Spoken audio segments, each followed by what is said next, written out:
السلام علیکم، میں ہوں مجیب الرحمان۔ آج کا ہمارا ٹاپک ہے آداب، ایسے آداب جو کسی بھی شخص کو اچھا شہری بنا سکتے ہیں۔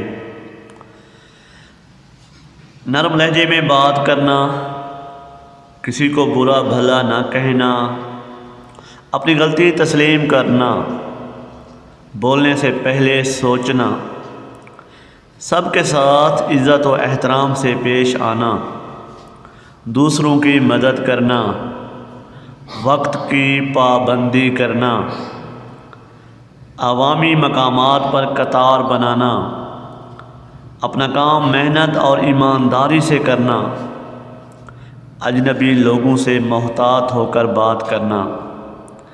یہ 10 ایسے آداب ہیں جن کو سیکھ کر انسان اچھا شہری بن سکتا ہے اور دوسروں کے لیے فائدہ مند بن سکتا ہے۔